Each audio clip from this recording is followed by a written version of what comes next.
Friends, मेरा नाम गुरमीत कौर है और आज हम इस वीडियो में जानेंगे 3 गोल्डन रूल्स ऑफ अकाउंटिंग के बारे में। इन रूल्स के बारे में ना ही हम सिर्फ जानेंगे, हम इन्हें समझेंगे। अगर हम इन्हें समझेंगे तो हम इन्हें कभी नहीं भूलेंगे और हम इसे अपनी ज़िंदगी में, अपने काम में अच्छे से यूज़ कर सकेंगे। गोल्डन रूल्स ऑफ अकाउंटिंग, ये वो प्रिंसिपल्स हैं जो हमें बताते हैं कि किस तरीके से, किस सिस्टमैटिक तरीके से हमें रिकॉर्डिंग करनी चाहिए फाइनेंशियल ट्रांजैक्शंस को। ये हमें हेल्प करता है कि हम कंसिस्टेंसी को और एक्यूरेसी को मेंटेन करें अपनी अकाउंटिंग प्रैक्टिसेस में। हम अकाउंटिंग करते हुए चीज़ों को सही तरीके से फॉलो करें और सही तरीके से अपनी अकाउंटिंग करें। उस चीज़ के अंदर हमें ये golden rules of accounting help करता है, गाइड करता है। पहले हम समझेंगे कि किस क्या क्या टाइप्स के अकाउंट्स हैं हमारे पास, क्योंकि हमारे गोल्डन रूल्स 3 हैं जो कि 3 डिफरेंट अकाउंट्स को बिलोंग करते हैं। तो सबसे पहले हम जानते हैं नॉमिनल अकाउंट के बारे में। नॉमिनल अकाउंट क्या होता है? नॉमिनल अकाउंट एक जर्नल लेजर होता है जिसके अंदर वो ट्रांजैक्शंस आती हैं बिजनेस की जो कि जैसे कि एक्सपेंसेस हैं, इनकम है, प्रॉफिट है या लॉस है। ये नॉमिनल अकाउंट वो चीज़ें हैं जो कि हमारा खर्चे को इंक्लूड करती हैं, हमारी इनकम को इंक्लूड करती हैं, हमारे प्रॉफिट को इंक्लूड करती हैं और लॉसेस को इंक्लूड करती हैं।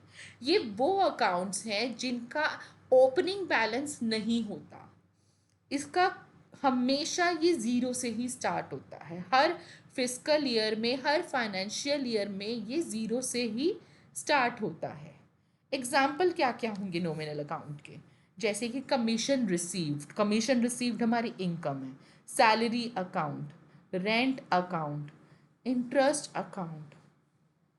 तो ये सब हमारे नॉमिनल अकाउंट हैं जो कि पीएनएल अकाउंट के अंदर आती हैं। फिर आते हैं हम पर्सनल अकाउंट में। पर्सनल तो नाम से ही सुन के ऐसा लग रहा है कि ये पर्सनल बात कर रहा है कुछ। इसका क्या मतलब है, आओ जानते हैं। पर्सनल अकाउंट की भी आगे 3 सब कैटेगरीज है। एक है आर्टिफिशियल पर्सनल अकाउंट, जो कि पता चल रहा है नाम से कि आर्टिफिशियल है। मतलब ये पर्सनल अकाउंट तो है, ये रिप्रेजेंट करता है बॉडीज को, ऑर्गेनाइजेशंस को, ह्यूमन को नहीं। जैसे government bodies, hospitals, banks, companies, partnerships, cooperatives, ये ह्यूमन को रिप्रेजेंट नहीं करता।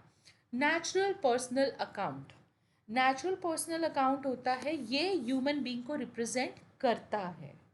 जैसे कोई हमारा डेटर है, डेटर होता है जिसको हमें देना है। क्रेडिटर होता है, सॉरी, डेटर होता है जिससे हमें लेना है, और क्रेडिटर होता है जिसको हमें देना है। ड्राइंग अकाउंट मतलब हमारे ओनर ने कुछ ड्राइंग्स करी हैं, कुछ निकाला है हमारी ऑर्गेनाइजेशन से, हमारे बिजनेस में से। कैपिटल अकाउंट, ये सब हमारे नेचुरल पर्सनल अकाउंट हैं। अब हमारा आता है रिप्रेजेंटेटिव पर्सनल अकाउंट। अब ये जो पर्सनल अकाउंट होता है, ये रिप्रेजेंट करता है नेचुरल और आर्टिफिशियल एंटिटीज़ को। इसके अंदर जो ट्रांजैक्शंस होती हैं वो या तो प्रीवियस ईयर को बिलोंग करती हैं या कमिंग ईयर को बिलोंग करती हैं। ठीक है। रियल अकाउंट, अब रियल अकाउंट क्या होता है? हमने जान लिया नॉमिनल अकाउंट के बारे में जो कि एक्सपेंसेस, इनकम और प्रॉफिट एंड लॉसेस को कवर करता है। पर्सनल अकाउंट के बारे में जान लिया जो कि पर्सनल बॉडीज़ के लिए और ह्यूमंस को भी जो रिप्रेजेंट करता है, उस चीज़ के ऊपर भी हमने बात कर ली। अब हम बात करेंगे रियल अकाउंट में।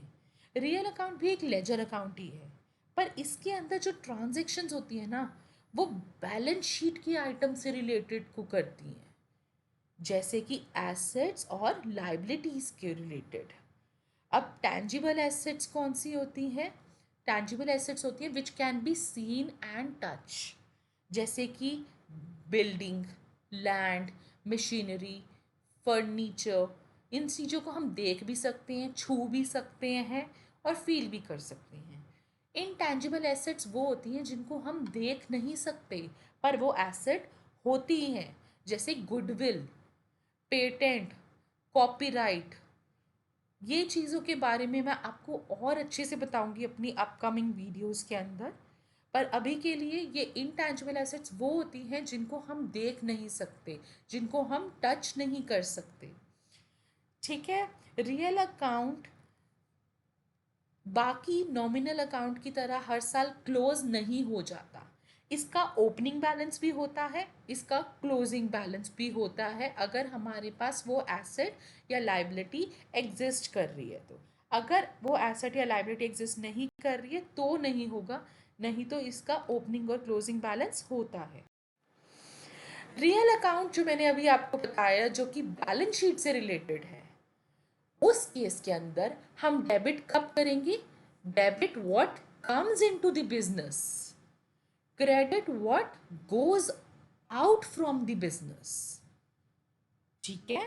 Like debit what comes into the business, जैसे कोई एसेट हमने परचेज करी तो asset is a real account thing, so उसको हम डेबिट करके, जैसे बिल्डिंग अकाउंट डेबिट। अब कैसे परचेज करिए, टू कैश करी है, टू लोन करी है, वो चीज़ अलग है, अभी हम डेबिट की बात कर रहे हैं। जैसे क्रेडिट व्हाट गोज आउट, अब जैसे हमने कैश से पे करी है, उस केस के अंदर कैश भी जो है हमारा एसेट है, तो उसको हम क्रेडिट कर रहे हैं, that is going out from the business. Next है हमारा personal account, debit the receiver, credit the giver.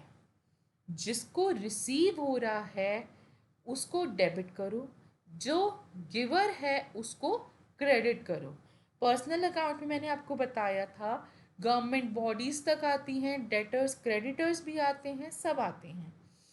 Nominal account, debit the expenses और losses of the business and credit the income और gain of the business. Income और gain जो होता है हमेशा credit होता है, और जो एक्सपेंसेस और लॉसेस होते हैं उसको हमेशा डेबिट करते हैं।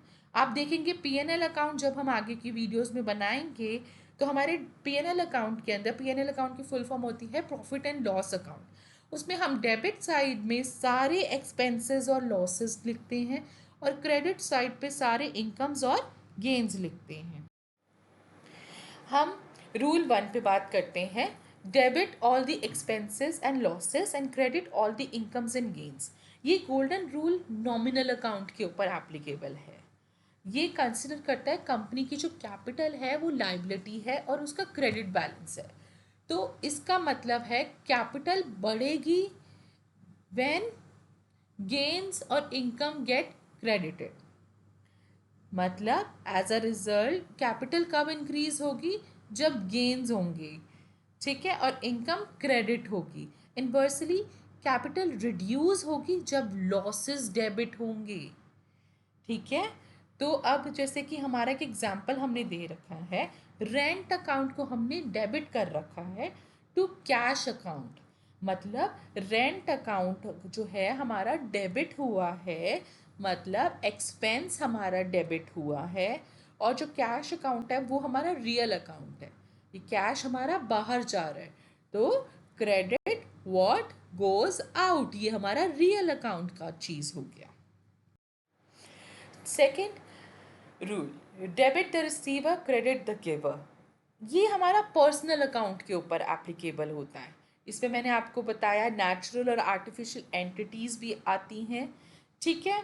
अब इस केस के अंदर जैसे हमने परचेजेस करा टू प्रेजेंट शॉप, ठीक है, हमने यहाँ पर नीचे जो है क्रेडिटर है, मतलब हमने कैश में परचेजेस नहीं करे हैं, हमने क्रेडिटर को क्रेडिट करा है। तो किसने हमें गिव करा है? क्रेडिटर ने, तो हमने क्रेडिट द गिवर और डेबिट द रिसीवर। ठीक है। Debit what comes in, credit what goes out. जैसे कि हमने मशीनरी परचेज करी, जैसे कि मैंने आपको बताया था रियल अकाउंट क्या होता है, वो हमारी बैलेंस शीट के आइटम्स पे एप्लीकेबल होता है। टेंजिबल एसेट्स हो गई, इनटेंजिबल एसेट्स हो गई, लाइबिलिटीज हो गई।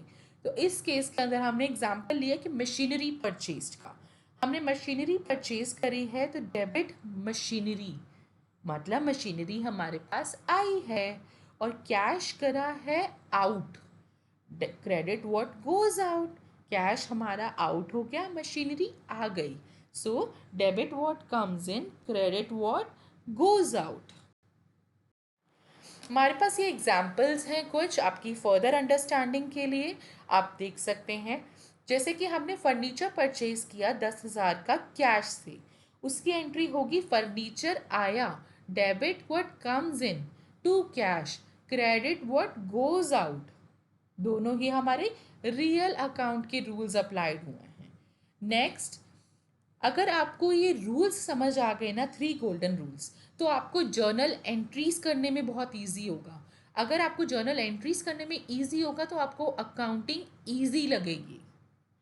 ठीक है। सेकंड है paid 15,000 cash to Unreal private limited. Unreal private limited को हमने कैश दिया, तो डेबिट रिसीवर, रिसीवर कौन है, अनरियल प्राइवेट लिमिटेड, और क्रेडिट किसको करा है हमने, कैश अकाउंट को, क्योंकि हमारा पैसा गया है। तो क्रेडिट व्हाट गोज आउट, यहाँ पर हमारा पर्सनल अकाउंट और रियल अकाउंट दो रूल्स अप्लाई होंगे। लास्ट हमारा एग्जाम्पल है paid 18,000 from bank for rent, तो हमारा खर्चा डेबिट हुआ है जो कि रेंट अकाउंट है, टू बैंक अकाउंट। तो इस केस के अंदर नॉमिनल अकाउंट हमारा debit all the expenses, and bank जो है हमारा पर्सनल अकाउंट है। मैंने आपको बताया था government bodies, banks, organisations, institutions, ये सब जो होते हैं हमारे पर्सनल अकाउंट होते हैं। तो उस केस के अंदर गिवर कौन हुआ, बैंक, तो क्रेडिट द गिवर। होप आपको ये वीडियो बहुत अच्छी लगी होगी और आपकी नॉलेज इससे बड़ी होगी। Thank you for watching the video. आप चैनल को सब्सक्राइब करना मत भूलिएगा, और वीडियोस के लिए मैं ऐसे ही और नॉलेजेबल वीडियोस आपके साथ शेयर करती रहूँगी। Thank you.